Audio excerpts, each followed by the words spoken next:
We turn to our next clinical scenario. Our patient is a 24-year-old woman with vaginal discharge present for 2 to 4 weeks.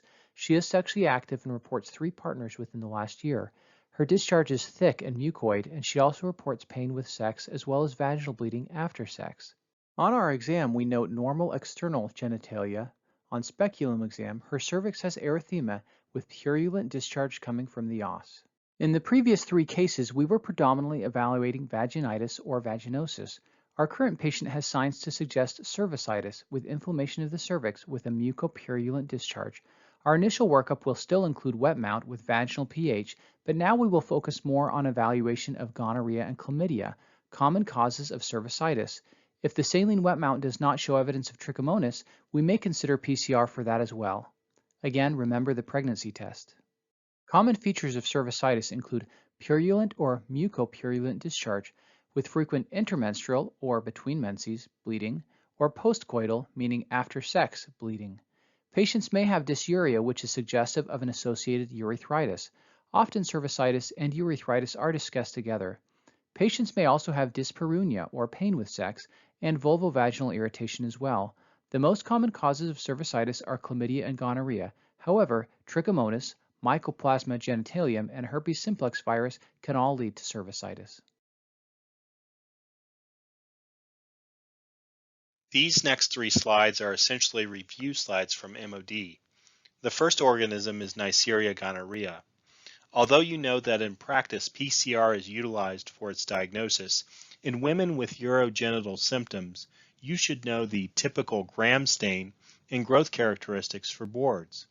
If you remember MOD microbiology, you will recall that Neisseria gonorrhea is a gram-negative diplococcus, which can often be seen in an intracellular location. Like Neisseria meningitidis, it grows on chocolate agar, an agar created by heating regular blood agar so that the red blood cells are lysed, releasing hemin and NAD, which are X and V factors. The agar is impregnated with antibiotics, which inhibit growth of other organisms.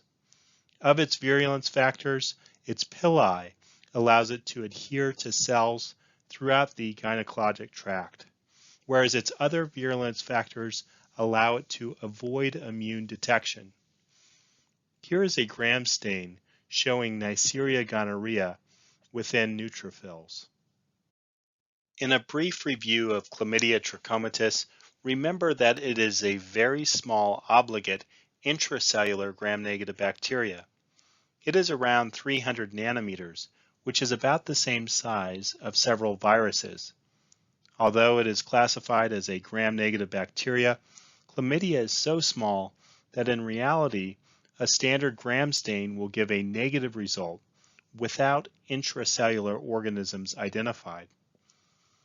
Chlamydia has an extracellular infectious particle termed an elementary body and an active parasitic form termed a reticulate body, which steals ATP/ADP energy from the host cell. When a cell is infected, large vacuoles can occasionally be seen on Pap smear, although these are only rarely identified and lack specificity. Mycoplasma genitalium, like chlamydia, is extremely small, and in fact, Mycoplasma bacteria are considered to be the smallest free-living bacteria.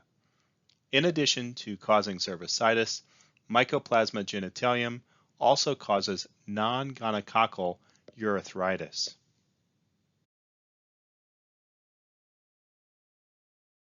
When evaluating a patient with cervicitis, we will usually include a PCR for gonorrhea and chlamydia ordered together as we previously discussed.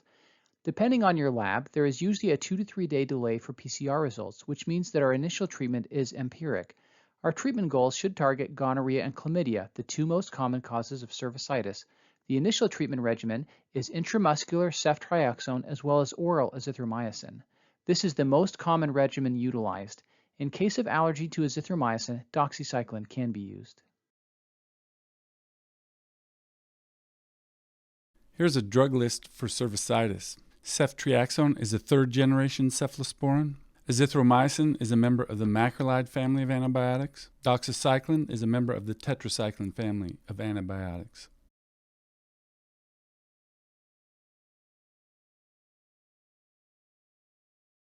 Ceftriaxone is a cephalosporin antibiotic in the beta-lactam family.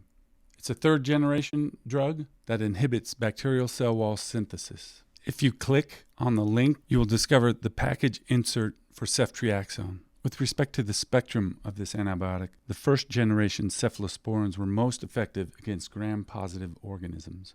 Following generations of these drugs broadened their spectrum to include more effectiveness against gram-negative organisms. Unfortunately, this reduced their effectiveness against gram-positive organisms. Importantly, subsequent generations are more resistant to beta-lactamase enzymes. Pharmacokinetics. These drugs are administered intramuscular. They penetrate the CSF. The drug is excreted mostly in bile, with the remainder excreted renally. Ceftriaxone has a long half-life compared with other third-generation cephalosporins. Undesirable side effects include acalculous cholestasis and bilirubin displacement from albumin.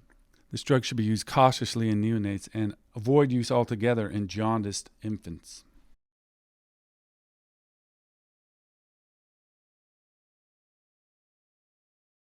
Azithromycin is a macrolide antibiotic that inhibits protein synthesis. This drug achieves this through inhibition of the 50S ribosomal subunit. If you click on the link, the package insert will be revealed to you. With respect to the spectrum of this antibiotic, bacteria lacking cell walls, mycoplasma, legionella, and chlamydia, and some anaerobes. Pharmacokinetics. This drug is available PO or IV. You should take it on an empty stomach. A long half-life permits once daily dosing. This drug is unmetabolized and excreted 100% in bile. Undesirable side effects include GI upset, however, less frequent than erythromycin, as well as abdominal pain.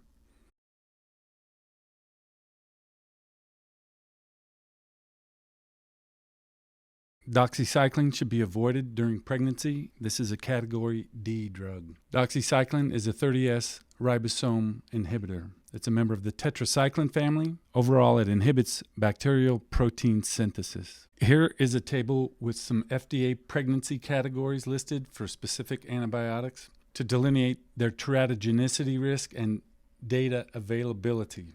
Note doxycycline is a category D drug. If you click on this link, it will take you to an American Association of Family Practitioners.org site, and it will describe the relative human teratogenic risk associated with antibiotic use in pregnancy and lactation. To remind you, doxycycline is a category D drug, which means it should be avoided if possible.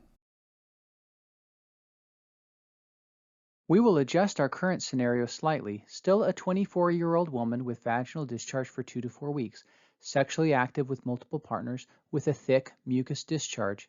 Again, noted she has pain with sex and vaginal bleeding after sex. She now, however, reports having fever with moderate to severe lower pelvic pain. On our exam, she has normal external genitalia with erythema and purulent discharge coming from the cervical os. But additionally, she has significant cervical motion tenderness, or a chandelier sign. We determine this through a bimanual exam in which with one hand we place 2 fingers in the vagina to palpate the cervix, and the other hand palpates the lower abdomen and pelvis.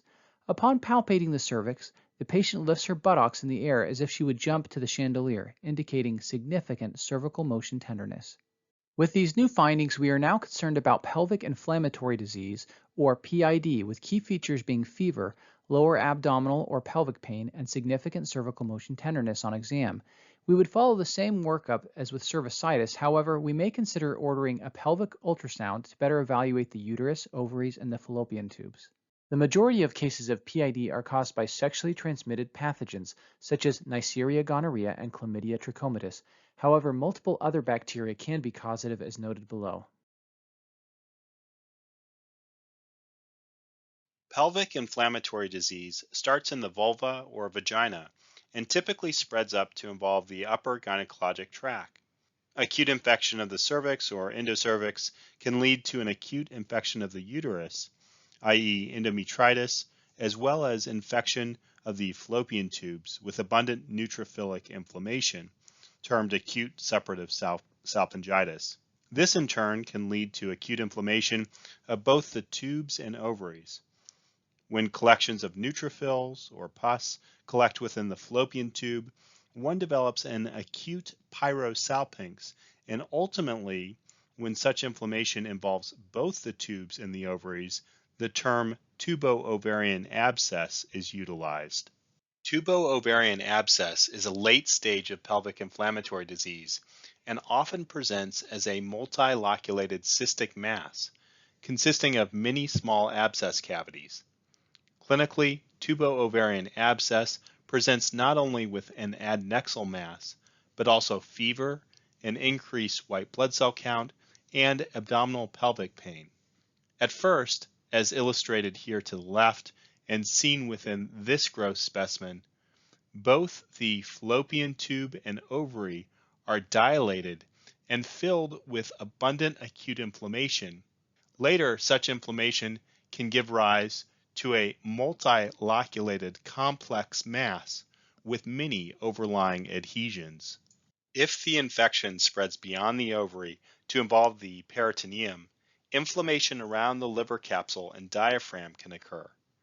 This is termed Fitzhugh-Curtis syndrome and clinically can present with the sudden onset of severe abdominal pain with concomitant fever, nausea, and vomiting. Disseminated infection can also occur with bacteremia and, in the case of gonococcal infection, septic arthritis.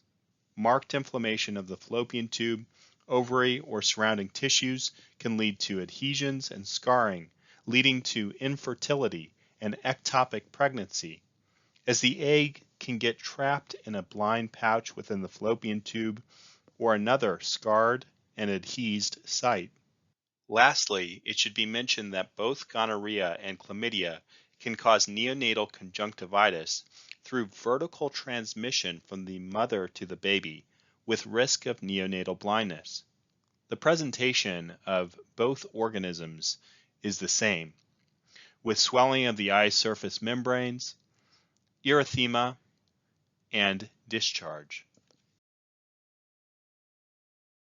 When discussing management of PID, it's important to consider inpatient versus outpatient management. Factors that would suggest need for inpatient treatment include severe illness, such as with high fever, nausea with vomiting, or severe abdominal pain. Also, complications of PID, such as with pelvic abscess or tubo-ovarian abscess. Need for surgery, pregnancy, or otherwise concerns that oral medication may be inadequate.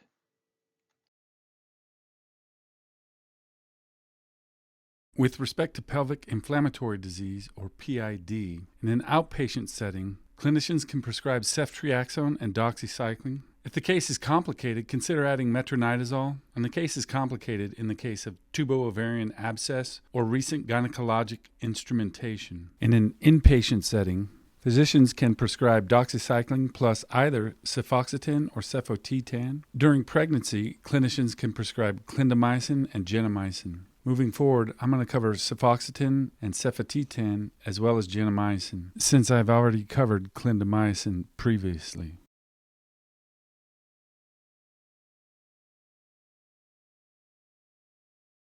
Cefoxitin and cefotetan are cephalosporins that are cell wall synthesis inhibitors. They are also beta-lactams. If you click on the link, the package insert will be revealed to you. Likewise, the second link will take you to the package insert for cefotetan. These two drugs are second-generation cephalosporins. They're beta-lactam antibiotics that inhibit bacterial cell wall synthesis.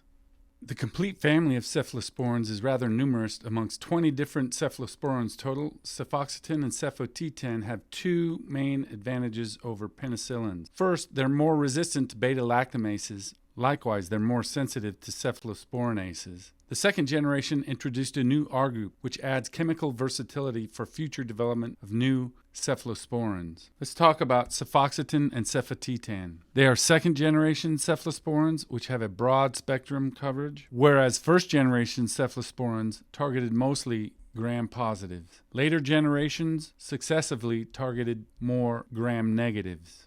Second-generation cephalosporins, cefoxitin and cefotetan, have less activity for gram-positives compared to first-generation cephalosporins, but cover, importantly, Neisseria gonorrhea. Pharmacokinetics: these drugs fail to penetrate the CSF and they're eliminated renally. Undesirable side effects include GI disturbances, neurotoxicity, nephrotoxicity, hepatic enzyme abnormalities, and hematologic problems.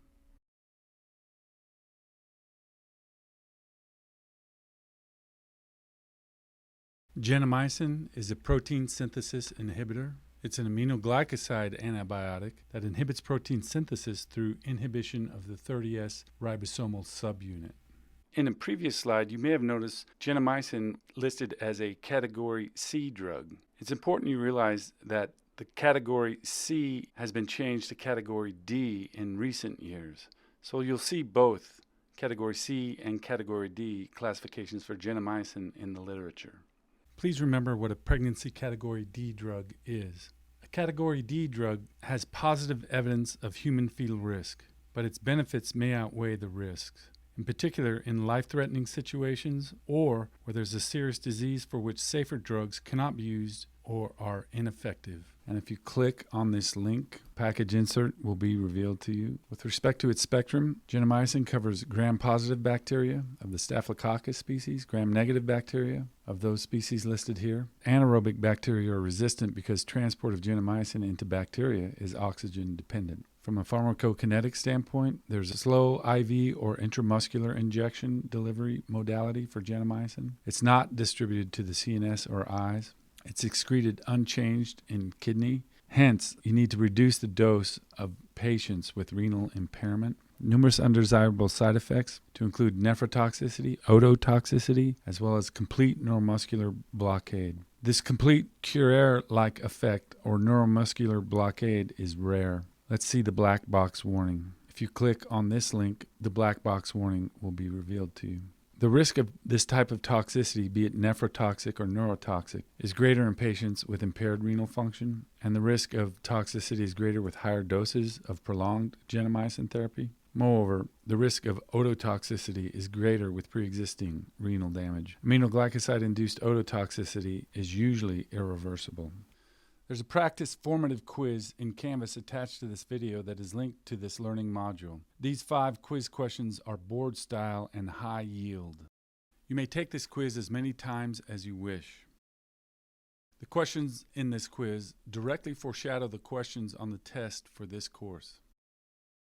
Your answers on this quiz do not count towards your final grade. The rationales for the questions will appear to you after you get 4 out of 5 questions correct, and you may then progress to the subsequent learning module. Following the next learning module, you will encounter an additional quiz moving forward through this material.